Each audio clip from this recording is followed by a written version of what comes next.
सभी मित्रों को मेरा नमस्कार। आज मैं दोरिमना में हूं और दोरिमना एक युवा शख्सियत से मैं आपको मिलवाना चाहूँगा कि दोरिमना से एक ऐसी पहली युवा शख्सियत है जिन्होंने एमबीबीएस करके अपनी डॉक्टरेट हासिल की है और एक शिक्षा के क्षेत्र में एक नया मुकाम हासिल किया है।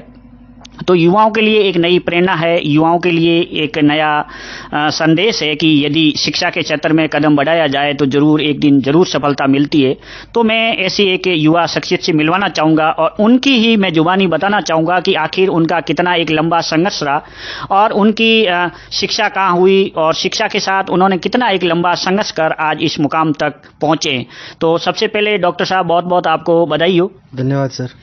विशेष रूप से आप इस पश्चिमी राजस्थान से आते हैं और दोरिमना से आप ऐसी वर्ग के एक पहले ऐसे युवा है जिन्होंने आप एमबीबीएस करके आपने एक मेडिकल के क्षेत्र में आपने कदम रखा है, आप एक डॉक्टर बने हैं। विशेष रूप से आपकी शिक्षा कहाँ से हुई और आपका लंबा क्या संघर्ष रहा? नमस्कार जी। मेरी प्राथमिक जो शिक्षा थी वो दोरिमना के अंदर आदर्श विद्या मंदिर जो स्कूल है वहाँ से उत्तीर्ण हुई और उसके बाद में मैंने 10वीं और 11वीं और 12वीं ये जो कक्षाएं हैं वो मैंने जोधपुर में पास करी थी और उसके बाद में फिर हम चले गए कजाकिस्तान में।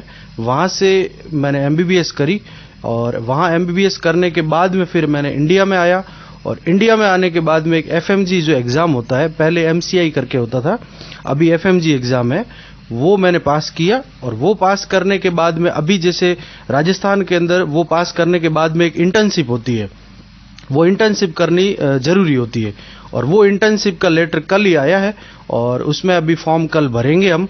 उसके बाद में जहां हमारे को इंटर्नशिप अलॉटमेंट होगी वहां से हम इंटर्नशिप करेंगे और ये जो वहां की एमबीबीएस जो यहां आने के बाद में जो एफएमजी एग्जाम पास किया है उसके बाद में हमारा लाइसेंस जो होता है वो वैलिड होता है, उसके बिना इनवैलिड होता है। ये चीज है। विशेष जो आप एक दोरिमना से आते हैं, मूल तो यहाँ दोरिमना के जितने भी एसी वर्ग के जो निवासी लोग हैं वहाँ इस एजुकेशन को लेकर इतनी जागरूकता नहीं है, लेकिन आपके पापा मम्मी वो भी कोई ज़्यादा पढ़े लिखे नहीं है, कोई सरकारी सेवा में भी नहीं है, शिक्षा से कोई जुड़े हुए भी इतने नहीं है। फिर भी आप के पापा मम्मी और आपके एक जहन में कैसे एक विचार आया कि मैं एक मेडिकल के क्षेत्र में जाऊँ और मैं एक डॉक्टर बनकर इस समाज को और एक मानवता के क्षेत्र में एक कदम रखूँ? बात यह है कि मेरे पापा हमेशा से चाहते थे कि भाई, उन्होंने तो कभी पढ़ाई इतनी खास नहीं करी, वो लगभग 8 तक पास है। वो बोलते थे कि भाई मैं तो नहीं पढ़ पाया लेकिन हमारे बच्चे जो है वो सक्सेस होने जरूरी है। तो उनकी ही ये सब कुछ सोच थी और उनकी सोच हमने आगे बढ़ाई और उन्होंने पैसे खर्च किए और हमने पढ़ाई करी। तो ये सब चीजें उनके मतलब आशीर्वाद से हम सब कुछ बन पाए, ये चीज है सर। आपका जो इस ऐसा आपकी जिंदगी का क्या ऐसा एक टर्निंग पॉइंट रहा? क्योंकि अधिकतर लोग होते हैं वो जरूर पढ़ाई करते हैं, सीनियर भी करते हैं, बीए करते हैं, बीएससी भी करते हैं, मास्टर डिग्री भी करते हैं, लेकिन वो कहीं न कहीं पिछड़ जाते हैं। लेकिन आपको ऐसा एक मोटिवेशन कहाँ से मिला? आपकी एक दिमाग के अंदर एक ऐसा विचार कहाँ से उत्पन्न हुआ ताकि आज आप इस मुकाम तक पहुंचे? पहली बात ये कि 12th करने के बाद में हम गए थे जोधपुर में। वहाँ हमने कोई ऐसे खूब सारे जैसे कोचिंग सेंटर है वहाँ पे गए थे हम लोग। तो वहाँ पे हमारे को बोला गया कि भाई आप लोग तो बीएससी नर्सिंग या जीएनएम कर लो, लेकिन मेरे पापा स्टार्टिंग से चाहते थे कि भाई मेरे बेटे को एमबीबीएस ही करवानी है। वहां से फिर मेरे पापा ने इच्छा जाहिर की कि भाई चाहे कुछ भी हो जाए मेरे को बीएससी या जीएनएम तो नहीं करवानी है। फिर वहां मेरा भी टारगेट बन गया कि भाई चलो मेरे पापा इतना कुछ चाहते हैं कि जीएनएम नहीं करनी है, तो भाई हमने भी ठान लिया कि अब तो चलो एमबीबीएस ही करनी है। उसके बाद में फिर इधर उधर पता किया तो हमारे यहाँ क्या है कि जो नीट जब उस टाइम होता था तो नीट हमसे क्वालिफाई थोड़ा नहीं हुआ, नीट में थोड़े मार्क्स कम थे, इसलिए फिर पापा ने बोला कि भाई नीट में नहीं हो रहा तो कोई बात नहीं, फॉरेन से कर लो, थोड़ा बहुत पैसा इधर उधर कर लेंगे। तो उन्होंने फिर पैसों का भी जुगाड़ कर लिया, धीरे धीरे जैसे इंस्टॉलमेंट होती रहती है वैसे वैसे कर दिया। तो फिर वहां से इच्छा जागृति स्टार्टिंग से थी। और पहली बात हमारे यहाँ कोई नौकरी में वैसे कोई खास है नहीं, सब कुछ बिजनेस हो गया या फिर और दूसरे काम है खेती बाड़ी के, लेकिन नौकरी में कोई है नहीं। उनकी इच्छा थी और हमने पूरी कर ली। आपका जो ये दोरिमना है इस क्षेत्र में विशेष रूप से ऐसी वर्ग के अंदर इतनी एक पढ़ाई के प्रति भी माहौल नहीं है, एक जागरूकता भी नहीं है, फिर भी आपकी जो पढ़ाई है 10वीं तक यहीं इस दोरिमना के अंदर हुई, फिर भी आपको एक मोटिवेशन कहाँ से मिला? आप किस देख को, किसी महापुरुष को देखकर या किसी परिवार के ऐसे सदस्य से आपको मोटिवेशन कहाँ से मिला ताकि आज आप यहाँ तक पहुँच पाए?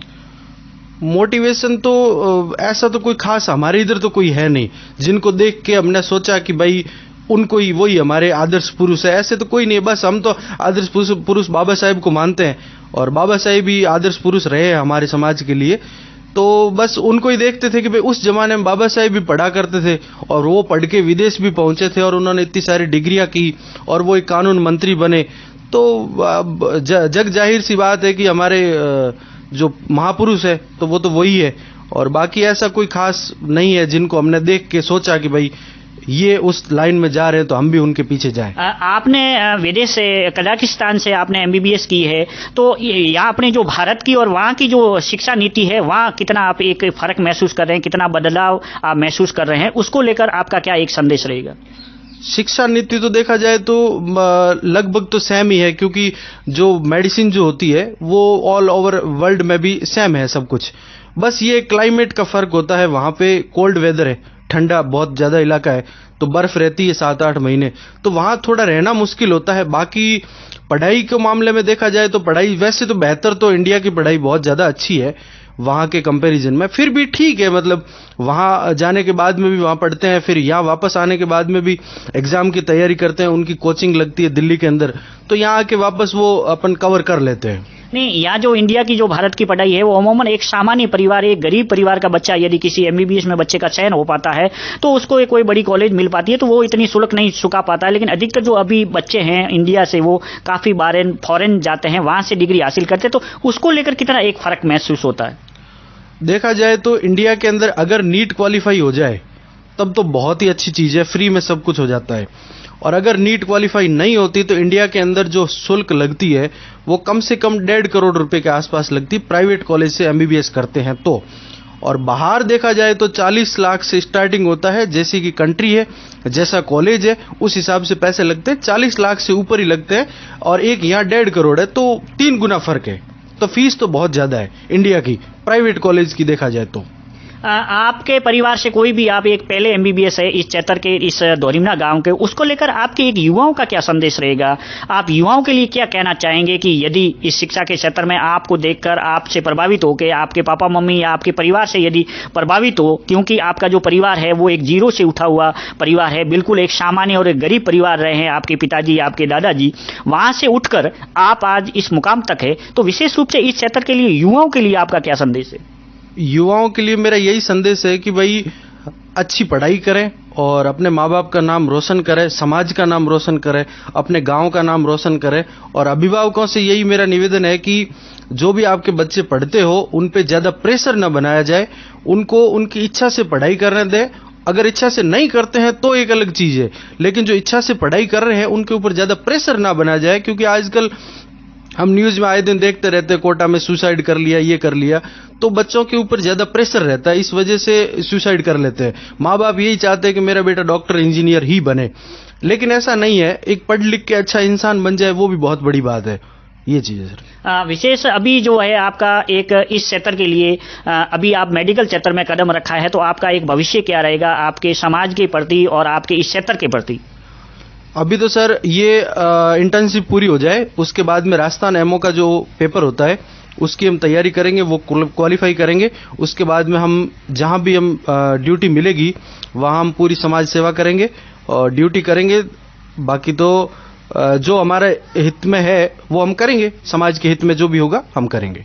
बहुत बहुत आपका शुक्रिया। ये थे मेरे साथ ओम प्रकाश जी, ये डॉक्टर ओम प्रकाश जी एपा, ये प्रॉपर दोरिमना के मूल निवासी है। इनके पिताजी रेडमल राम जी ठेकेदार है और प्रॉपर ये इस दोरिमना से निवास करते हैं और एक जीरो से उठकर, एक गरीब परिवार से उठकर आज इस मुकाम तक पहुंचे हैं। तो मेरा तमाम युवाओं से निवेदन है कि आप शिक्षा के क्षेत्र में आगे बढ़े, शिक्षा के क्षेत्र में कदम बढ़ाएं, क्योंकि यदि दुनिया की सबसे बड़ी कोई यदि ताकत है तो वो शिक्षा है और शिक्षा से ही आपकी एक पहचान बन सकती है।